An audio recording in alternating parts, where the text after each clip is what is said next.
Hello and welcome to the MQube Live special on how AI is redefining mortgage lending. We're live in London and we're delighted to have you with us. Now, one of the ways to get your head around the enormity of AI is to think of it as being like the Industrial Revolution and the Enlightenment, all happening simultaneously.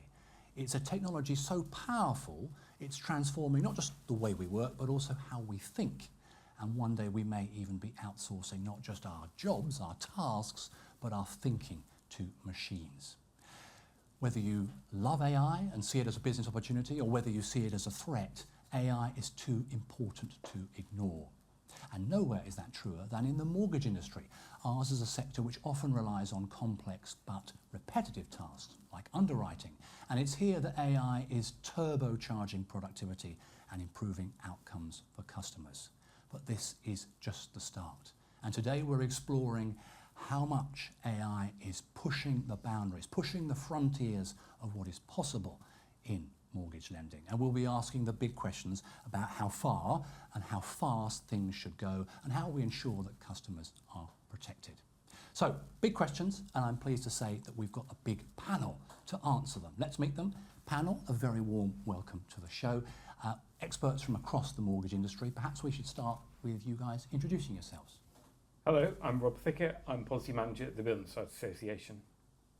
Hello, I'm Sue Hayes. I'm the Chief Executive of Nottingham Building Society. Hello, I'm Colin Payne. I'm the Head of Innovation at the FCA, the Financial Conduct Authority, and I'm also the Chair of GFIN, the Global Financial Innovation Network. Hello, my name is Stuart Cheetham and I'm the Chief Exec of MQube Tech. Hi, I'm Jade, Timson-Proud, and I'm a mortgage and protection advisor at the Mortgage Mum. Panel, a very warm welcome to you all, and thank you so much for following the blue shirt dress code. Jade, you didn't get that memo, I'm afraid. But we are here to answer some big questions today. Let's just start by taking the temperature of where the mortgage industry is with AI at the moment. And perhaps we can go to each of you in turn. Give us an idea of where you are with AI at the moment. Robert, the BSA, you represent 42 building societies and 7 credit unions. As you look across your members, how are they using AI at the moment? I think given the kind of scale of our membership, they're using it in all different ways. So the kind of very largest, you're seeing sort of some using agentic AI, further down on the lower ones, sort of smaller members, where they're really starting to use it for efficiency or understanding kind of the concerns and governance issues. But I think for all of our members, they all view it as an opportunity, a potential risk, and really trying to understand how they can kind of incorporate it into their operations and sort of where the market's taking it going forward. Sue, Nottingham Building Society, you've very much been an early adopter of AI. How are you using it?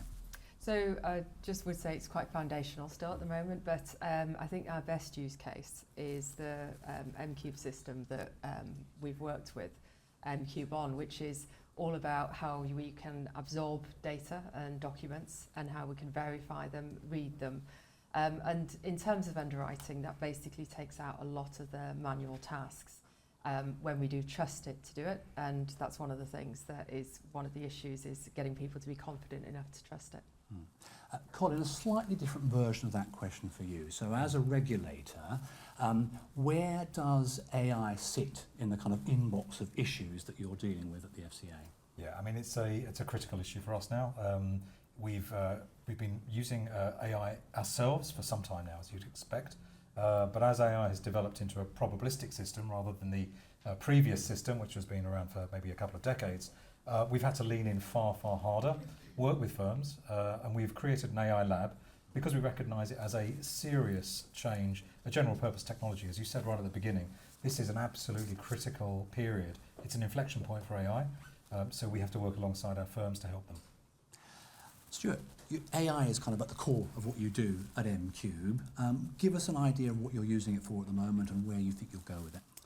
Yeah, so I mean, we've been using AI for nearly 7 years now. It's been in a production environment for just under 6 years. And what I mean by that is actually genuinely in a highly regulated production environment being utilised within either mortgage brokers, mortgage customers, or internally within our systems. We have 8 individual pipelines or agent or multi-agent separate products or tools live on our platform and within the business. And this goes all the way from sort of document recognition and instruction to criteria Genius, which is just how do you place a mortgage, all the way through to voice bots where you can just phone up and have a genuine interactive conversation, finding out unique details about your cases and things like that. So it's quite widespread, and we would call ourselves a kind of an AI native platform. Yes, well, we'll come back to the tech in a minute. Let's just bring it down to the human level. Jade, you're very much the face of the mortgage industry as a broker. You're the interface with customers. How much is AI a factor in your work, and how much do you hear about borrowers from AI? Yeah, we get clients' questions all the time. I mean, every time we see someone, they've either gone on to ChatGPT, they've done compare the market, and they've done the calculators, but they're taking all that information and they're bringing it to us. So we see that there's not a lot of trust in what they're finding. It's almost like they're bringing it to us going, we found this, how good is this true? 9 times out of 10, it's not what we're going to recommend them or advise them, but they're doing almost like a bit of homework before they get to us, and that's what we're seeing mainly from the front line from a client's perspective. Yes, got it. Okay, well, we're up and running. Just a quick note, if you're watching live, don't be a stranger. You can be part of the show. If you're watching the YouTube live platform, you should see a box there where you can submit questions for me to ask the panel. They should pop up on my iPad here. So if there's time at the end of the show, I will ask your questions to them. But let's get started now with some of the questions we've got. I think it would be good to get a sense of just how the implementation of AI is going and the benefits it's bringing. So if I can start with you, Sue. So it's early days, I understand, but you are using AI now. Yep. Talk me through some of the benefits it's brought, and talk to me through some of the barriers that you faced with the implementation. Sure. So the benefits are the document reading and verification takes a lot of the time in the process. And actually, we are in more specialist lending. And so what we want underwriters to be able to do is to spend their time making the decision, not checking the paperwork. The challenges are, as with any sort of adoption, is that you get a normal distribution curve. So you get sort of 15% of people who immediately try and grasp it and really get it and can really use the benefits out of it. So we took time to offer from 26 days down to 13 on average, but we know that we can get the system down to the point where we can get 70 or 80% in a day. And those early adopters have been able to get more of those straight through cases, not straight through as in the decision, but straight through as in terms of the documentation. We've also seen good feedback from brokers as well, because it becomes much more apparent as they upload things, whether there's any issues with the things that they're actually uploading. So the way in which we're looking at this is less about efficiency, because when you've only got 500 FTE anyway, that's not where the big win is. It's absolutely about the broker and the customer experience. When I talk about the adoption, as I say, there's 15% of people who are really using it. There's another sort of 60% of people 70% who are in that curve of trialing it and building confidence that this is right. And some of that is because we are regulated and the underwriters take their role seriously. So what used to happen before is we actually had some administrators who did that paperwork job, and then they passed it to the underwriters. But even then, the underwriters didn't always trust the people in the process. So this isn't just about trusting technology, it's actually trusting the process and the systems. And so they took it very responsibly in terms of that, but it really does slow down the customer experience. And then there's the laggards, I'm afraid, who just find it really difficult. And so what we're trying to do is try and find different use cases that help to nudge people and to get the confidence, in addition to looking at different ways in which you can train. And we use systems type training. We've got a very good, very forward-looking CPO who is really working with the different teams to try and work out what the nudges are that you can give people to adoption. So trust, knowing that they will be responsible for the decision, and feeling confident to do that are all things that are the challenges you work through. Yes, no, very interesting to hear that perspective on the challenges, and they are obviously both technical and cultural in terms of getting people to use them. Let's get a sense from you, Colin, if we can, of just the regulatory framework. So we're starting to see people across the industry using AI. Is there any sense that the use of AI is already kind of butting up against the regulations that you have, or where is the regulation in terms of keeping up with the use of AI? Yeah, I mean, from the UK perspective, we're a principles-based regulator, which in a way is fortunate because we can lean in and work with AI in a different way. We're not looking at creating separate rules for AI. In fact, we find that very difficult to conceive at the moment because of the speed that the technology is moving and developing. So what we instead do is we create the environments where we can work with the industry, as I said. We can test, we can experiment, and we can then build those experiments into data pipes that go into policy. So what the industry is asking for us is the kind of guidance as to where to use AI, how far to go with it. Those kind of questions are live. And we intend to publish good and poor practice this year, which will give a sense of the outcomes of what we've done in our work, which I think is very valuable. It's very practical. It's very based in the reality of what's happening at the moment. It's not us sitting in an ivory tower thinking we know what's happening and then creating a rule set that actually may not fit, especially when technology is changing 3, 4, 5 months and then accelerating. It's almost impractical. But I will say that we've, in our strategy, we created the first regulator who said they were tech positive. So we lent into it. This was last year. And by building a lab that works at industry level, at industry speed, it really makes a difference from the UK's perspective to really actively work with AI and the industry together. Okay. Well, Colin was talking there about accelerating through the gears of AI, if you like. Let's kind of really open the throttle and turn to you, Stuart. AI technology, of course, is what MQube does. Can you please summon your inner Steve Jobs and tell me what the future holds for AI and mortgage lending? Yeah, so I think first of all you have to preface this is just because you can do something doesn't mean you should do something or we will do something. Yeah.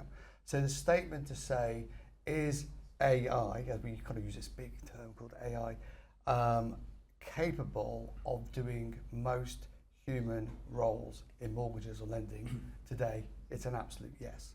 So that's not really a debatable question. It's a very clear statement of yes. Now, that doesn't mean that we should just now switch on AI and wander off to the beach and expect everything to work well. That would be a very silly thing to come out with through that process. So now really it's about how do we use that to deliver the best customer outcome, the best regulatory outcome, and the best outcome for participants in the marketplace as well. So I think the key thing people should really think, there's two things. One, is it here? Absolutely. It needs to be, no more advancements are required to fundamentally automate most jobs, yeah? Now, the second thing is to actually do that, the understanding of data and contextual nature of data is far more important than it is in previous worlds. And I won't bore people with the real detail of that one, but what that really means is as businesses and people start to get really into AI, they're going to start thinking about data more, about contextual structures of data more. They're not going to become AI coders, they're not going to be building their own models, it's just not required. And what that really means is the domain knowledge is the real differentiator here. People understanding how to genuinely give advice, how to underwrite. This knowledge won't be replicated anytime soon, but they will be working with AI to actually speed up the process, to reduce the administrational part of that process, but will still be heavily reliant on the human being in that process through that. So think of you're doing your job and you have lots of things called agents, AI agents. These are like people working for you and you're controlling these people, all these agents, and they're doing lots of functions for you. Reading documents would be a great example of that. Okay, hold that thought. We will come back to that, I think, in future. Let's just not bring it down to earth, but let's just put this in a regulatory framework. We've got a great sense from Stuart there of just what the future holds, where the potential lies. But Colin, as a regulator, you are constantly walking a tightrope, are you not, between regulation, keeping customers safe, and what the technology can do, and how you foster that technology. How do you get that balance right? That's a great question. It's one I get asked most days. Yeah. I think when innovation is done well, it's exceptionally disciplined. It's about driving good data, and we've structured a team that really I suppose embraces the fact that if you use good innovation techniques, you can get insights that are unavailable elsewhere and be ahead of the curve. It's very much like healthcare. You know, you go through a process of testing, and it has to be done that way to give you the outcome for the customer or the patient in that case. So we've been very clear on what we do as a regulator. We are going to be outcomes focused, of course, because as a principles-based regulator, that's what we do. We will rely on consumer duty and the senior management regime to give authority and accountability to the firms that are deploying, and we will observe and we will guide where we can the progression of this technology. But this is not new. I mean, AI is, as I said earlier, it's been around for quite some time. Yes, it's accelerated. Yes, there's a new, I suppose, form of AI, if you like, and that has a very big impact, as you said. Industrial revolution, enlightenment, all wrapped into one, for sure. It is a pivot. But we know the drill. We know what to do. We know what to look out for. Unfortunately, we're in a perimeter with firms that work with us. So Sue and others, they're very, very willing to work with us and come into our environments. I mean, we work with Nottingham on the scale-up unit and other areas. It's fantastic because without them, we can't understand what the future is. So it's our secret sauce, is the way of predicting the future is to work in experiment and then use that data to inform us. So, on that experimental point, it was quite striking in the King's speech last month that the government said it was quite keen to see an expansion of the use of sandboxes, which allow kind of frontier technology like AI to be tested in the real world.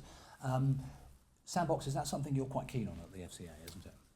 It is. I mean, we're the first regulator in the world to have a sandbox. We invented regulatory sandboxes about 12 years ago. Everyone's copied us since then. I mean, it's something the UK should be really proud of, that we went into this with our eyes open. We had the idea of creating a practical environment. We took it a bit further than just the first regulatory sandbox. We built a digital environment where firms can experiment. We've got synthetic data sets. Back to your point on synthetic data and data, we use those to sharpen our data skills. Again, I'd probably say it's probably one of the best in the world, certainly the most broad data set. It includes everything from open finance, which includes mortgages, pensions, investments, but also energy use, shopping patterns. Yeah. We're really thinking far, far future, well, maybe 2 years ahead at least. But I think that's the way we do it as a regulator. It's a really engaged, active, proactive stance. That's how we should do it. Okay, let's just put that to a tech company. Stuart, sandboxes, are they useful? Yeah, they're, I would say, quite a key and pivotal step on the deployment process, and the FCA one is absolutely excellent for doing that. And not to sort of repeat that, but it's still no replacement for when you put it into production. So actual real data doesn't act the same, so therefore the risk and control framework, albeit can be honed and enhanced and focused, is still, we would not rely on that in production data until we'd run a whole series of new and separate tests and checks on it. It will act differently in production. So that's the only thing. Which is great, because we've got the AI live testing that goes alongside Absolutely. it, which allows us to work with firms on their production data as well. So we've kind of tried to think POC to production. How can we work with a firm all the way through that process, which I think is how we're leaning into it. Absolutely, absolutely, I agree. Okay, that's the technology side. Let's give it a human face. So, Jade, we said at the start that you as brokers, you are the front line of the industry. You are the friendly face that guides customers through the mortgage decision. This is obviously a big change for you, not just in the way that the lenders are using it, you're using it in your own business as well, but also customers. And I guess it's a little bit like when patients are able to start Googling their symptoms and they go to their doctor and say, I think I've got tennis knee or whatever it is. You must start seeing the same thing now with customers coming to you, having put their details into an AI, thinking that's it, I've got a mortgage, can't you just get that for me? So talk me through those conversations. Yeah, I mean, I'm a huge believer in people buy off people, so I don't see it ever replacing completely, and people are coming to us for the advice. I see it streamlining, I see it helping tenfold. But in so much research, obviously AI is not 100% there yet, and I think the biggest issue we've got is trust and culture just across the board in the industry, from a client, from just as a business and as a broker. But so many people get frustrated with AI. So it takes that one thing to go wrong or the information to be wrong, and you're back to zero again on the trust. And that's what we see a lot. From a broker's perspective and all the great stuff that's going on behind the scenes, great, it means I've got more time to see with my clients and advise. But again, I've got to trust the AI, and I think that's the bit that's going to take a bit longer, because it's my name on the paper, no matter what goes on behind the scenes. It's against me. So if one mistake, we'll go back to the beginning again. So I think it's that cycle that we'll probably see. Let's just look at the lender side and perhaps bring you in on this, Robert. Clearly, if the AIs are going to be recommending individual products, they're reliant on being able to crawl the internet and find details of the products on lenders' websites. What's the view amongst lenders about putting all the details of their products on the website and allowing the AIs to read them? Well, I mean, the kind of product detail is already out there. It's already kind of in a form. You know, that's something they're going to have to adapt to in terms of making sure it's available for those AI agents in the future. But I think it is, as Jade was saying, it's that kind of building the trust around sort of AI tools. For obviously pioneers like Sue, you know, they're kind of going in there and using these tools for mortgage underwriting. But I think for many of our members as well, they're still reticent. They want to kind of have that control and actually really understanding where the efficiencies can be driven. And I think there is that real human side to AI, really, you know, looking at the data. We're trying to understand kind of what your customers are telling you, what they really want. I had a great one yesterday where one of our members, they'd had AI focused on their telephony and really trying to listen, you know, get the feedback from customers from that. They were able to kind of replace the actual recording system because they realised customers couldn't actually hear what their staff were saying. But then also it allowed them to kind of reconfigure how they, you know, their proposition towards customers and really make sure they're giving them what they need. So I think that it's kind of an amazing opportunity here in terms of data, but it is that trust, building that trust. And really, you know, I think the stuff that kind of Colin mentioned around, you know, guidance and other bits, there is no additional regulation here, but actually it's guidance and kind of showcasing what good looks like that I think will really help people to kind of take that step. Okay, thank you, that's very clear. Okay, so we have had a couple of questions in advance of today's show from viewers. They posted them onto the MQube LinkedIn page. There's quite a nice one here from Sabir in London. Hopefully we can see his question on the screen now. This might be one for you, Sue. I know you're already tentatively using AI in underwriting, but Sabir asks, how quickly will AI move from supporting underwriters to making its own lending decisions? So I think if it's a very standard application, it will do that quite quickly.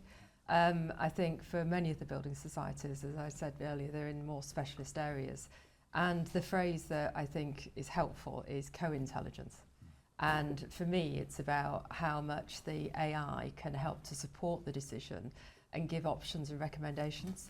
And I think that is imminent in terms of the greater and greater support. As I say, we've seen the benefits in reading the documents, verifying them. Those are quite big benefits, because if not, there's a lot of time spent on it. The underwriters then, you know, particularly when they are relatively new, using that as a source of support. Criteria Genius is one of the types of which you can both use it externally and internally in terms of, well, which of the mortgage products is right for this particular customer. And I think the thing that makes me think it's not the thing that we would be aiming for to you know, take people out of the process here is because there are nuances and AI isn't so great in the grey areas. And actually that's one of the areas that, you know, we need to differentiate on. So the co-intelligence is the approach that we will be taking. Okay, so thank you very much. We've got another question here from Elaine in Newcastle. This is a spicy one. So she asks, if AI underwrites the loan, who is accountable if it goes wrong? I mean, I guess that's one for you, Colin, first of all. I mean, yeah. So for us, we've got clear measures in the principles we have, including consumer duty and senior management responsibility. And we therefore require accountability to be traceable through the deployment of tools. So I think actually, as has been really covered, if you're going to deploy technology, you need to be very sure of how that technology is working for your customer. How the outcomes, are the outcomes fair for your customers? And the most important question probably is, as Sue says, 9 times out of 10, it can be relatively automated. We've used digital automation for 20, 30 years now. We're quite used to that. But when it does go wrong, what are the guardrails in place? How do you stop it happening again? How do you go back to that situation and ensure that there's a recompense to the person who you've made that underwriting decision to? So it's all about making sure you have an answer to that question rather than getting perfection, because perfection doesn't exist in humans. Let's be very clear. A lot of people have said to me, when are we going to get 100% AI perfection? It's never going to happen. Or it's probably not in the next 2-3 years. Maybe after that it may do. But humans are fallible. And we have our own black boxes. Sometimes it's quite difficult to understand why someone's made a decision. Underwriters can make different decisions based on the same data inputs, depending on their risk tolerances, depending on their models, depending on their experience levels. So there is a similarity, and if we can get as good as, then I think that's important. But let's get the traceability and the accountability right. Yeah, no, I think that's fair. We've had a question here from Gemma in Kent. And she's asking about a slightly related subject, actually. It's to do with AI, not as a benefit necessarily, but as a threat. She's saying, how serious a threat is AI to cyber security? This is something, of course, that is quite topical right now. We've seen all the headlines about Claude Mythos, this hugely powerful AI that came out from Anthropic. Colin, I know you talk to these big frontier AI companies a lot, and I think you might have even seen Claude Mythos. So you've seen how powerful it is. The danger, of course, is that these very powerful AI tools fall into the wrong hands, and then they are used as a very powerful weapon with which to attack financial institutions. So how serious a threat is that? Yeah, I mean, classic Oppenheimer stuff, isn't it, right? It can be done, the technology can be deployed for good and bad. It's really serious. We wouldn't sugarcoat it. And we take these things extremely seriously. Our job is to protect consumers, to protect the system, to protect the perimeter. So we are extraordinarily active when it comes to this subject. And yes, we've had access and we've seen the extent of the model and the advancement of the model, and therefore we would want to lean into that more. At the moment, that's not available because of certain things that have happened under the administration in the States, but we're always very focused on what could go wrong. I think you've asked me the first question about balancing risk and opportunity. Of course, we have to have them together. A great regulator should be always looking at the risk and the opportunity of any technology deployment. So we do. We take it very seriously. Yeah. Okay. We've got one more question come in from Greg in Bristol about what are the biggest barriers preventing lenders from adopting AI at scale, and how close are we to overcoming them? I guess this is one for you, Robert. Looking at the industry as a whole, it's scale, isn't it? Yes, we're seeing pioneers like Nottingham using AI already, but in terms of the entire industry adopting it and using it at scale, what are the barriers to that, do you think? Legacy technology is going to be one. So lots of our members, in fact, probably 100% of our members are doing bigger or smaller kind of digital transformation projects, and that is a real challenge around sort of their focus is on how they can make that leap up to in terms of desperately around data strategy. I think that's something that for many of them they view that as holding back, hence some of them are looking at kind of internal efficiency while they kind of make those big changes onto kind of technology. But I think it's trust as well, and also around sort of investment. So building societies, they're owned by their members, that sets them apart from shareholder banks.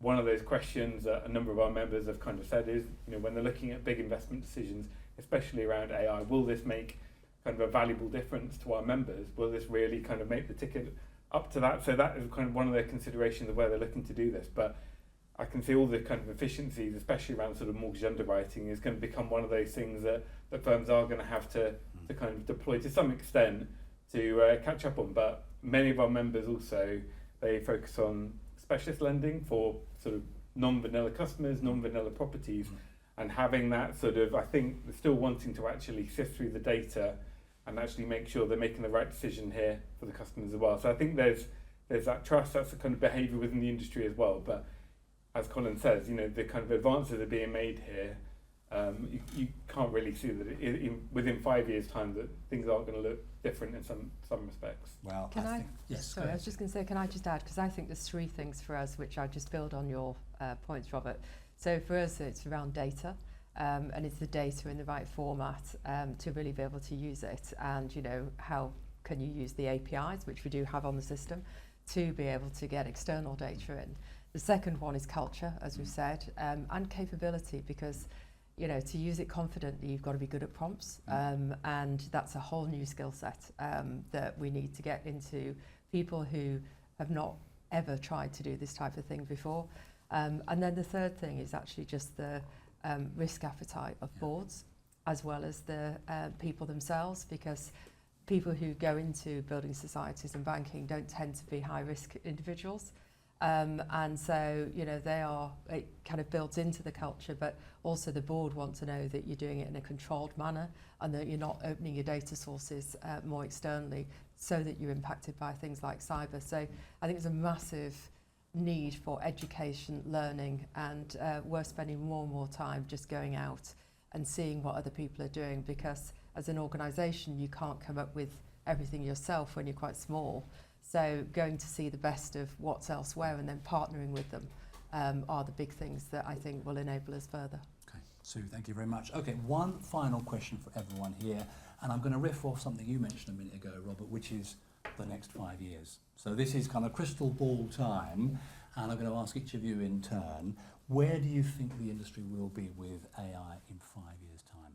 I think it will be much more agentic AI. I just can't see how, you know, the progression of travel, just thinking my personal life in terms of how I use AI, it's just transformed within 2 years. Within 3 years, I can just see more and more firms looking to do this and having to deploy it to catch up ultimately, especially around things like underwriting. But it will be that customer behaviour thing as well, and whether actually customers adopt this. So we talked about earlier about sort of open finance and open banking. A few of our members have adopted, say, for example, open banking for underwriting. They've gone all in, and then they've had to go all out because the customers at the moment are just not willing to use it and accept open banking for affordability. So they've had to kind of go back to sort of manual underwriting things. And it just shows the challenge with sort of technology and behaviour of customers to actually make sure they come with you on the journey with whatever you deploy. But in terms of 5 years' time, I think it will be some sort of agentic AI being much more commonplace for the mortgage process. Yes, no, that makes sense. I would hope so for my next property purchase. Yes, we can all hope for that. Okay, Sue, crystal ball time, 5 years, where will we be? What I'd like to think is that we are able to do a mortgage within days, end to end. And, you know, the experience and the confidence that people have, the knowledge that they know where they are in the process, that type of thing, is just transformed from where it is today. And the emotion and the stress that comes with house buying is, you know, reduced considerably. I think the biggest fear that I have in the next 5 years is the cyber threat. And, you know, the BSA have created a cyber team. We did this with the support of the scale-up unit, because when you're relatively small organisations, you know, you cannot afford to put the same amount of investment in. So what I'd like to think is that together with the regulators and some of the other bodies, by working together, we've stopped the cyber threats as well over that period of 5 years. Okay. Whilst we're talking about the technology, I've got to ask you, Stuart, 5 years, where will we be, do you think?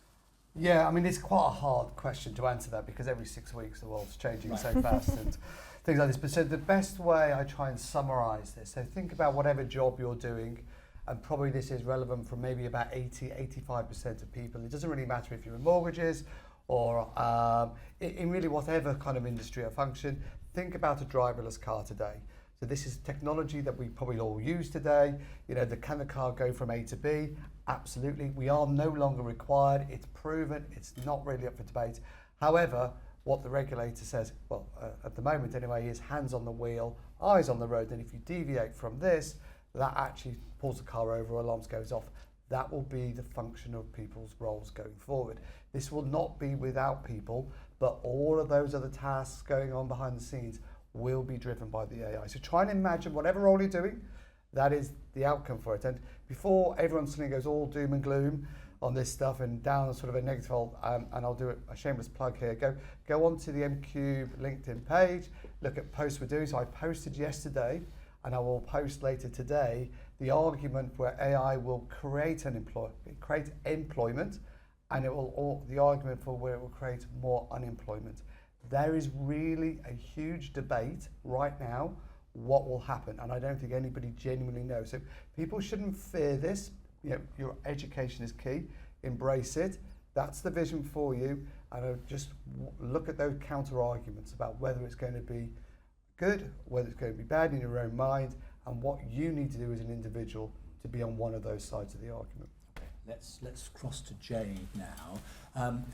There's obviously a lot of uncertainty here, but your point about the human in the loop. Do you think that we'll still have humans in the loop in 5 years' time? Yeah, well, I can't see us completely disappearing in the infrastructure, if you like. At the end of the day, I think the people that are going to succeed, or the businesses that are going to succeed, are going to have AI humans and just making the whole process a lot more slicker. I'd like to think that trust would have been built over the next 5 years. You know, we use it every day for all our personal situations with, you know, ChatGPT and whatnot. So I don't see it as, I see AI enabling, not replacing. But I think the trust and the culture is what will be the biggest thing that we'll see. But hopefully just a home buyer's process overall just being a lot slicker, because as much as we can do great things in the mortgage world, what about solicitors, what about surveyors, the estate agents as a whole? People buy a home, they don't go, oh, I've now got to speak to 5 different people. So true. It's a part of a bigger piece. Yes. Well, the government has tried to address some of that actually with the home buying and selling reforms it's announced today, actually. Yes. Okay. Final word to you, Colin. Head of Innovation at the FCA. You see these frontier AI companies day in, day out. Can you please tell us where we will be in 5 years' time? No. It's as has been said, obviously, it's impossible. But that's kind of it's an interesting world we live in. The excitement of that is incredible. If you're going to be in a Renaissance world or in some kind of a revolution of industrial, then we're living through that now. And I don't think you could look back 5 years. It was pre-GPT. We couldn't have imagined. I think, as Sagan said, what we're looking at now is like magic. When I look at the frontier models, what they can do for us is almost like watching magic now. And I suspect that will become even more pronounced over the next 5 years. I think you're right. I think the agentic movement will continue. We're seeing evidence of adoption of agents now, which will only progress to autonomous agents. I look at agentic applications. So a simple application that you could get into might be the solution to the trust issue as well. So a trusted brand might offer an agentic enabled application where you don't know what's going on in the background. It's just doing its agent thing all autonomously. So the tech is dealing with the complexity without burdening the consumer. The brand is the lead on the trust side. So to all intents and purposes, you know you've got a trusted outcome. That's a wonderful scenario for the future, maybe. Yes, and I think that's a nice note to end on, really, isn't it? It is an exciting time, an epoch-changing time, and whilst people are nervous, there is also great grounds for excitement there. So nothing remains but for me to say thank you very much to all of our panellists today. Thank you for joining us. If you've been watching us live, apologies, we were a little late starting. We had some technical gremlins, but they've now been resolved. Whilst I've got the guys in the studio, I might ask them a few extra questions, which we'll record as bonus content for the MQube channels in the coming days. But for now, thank you to all of my guests, and thank you to you for watching.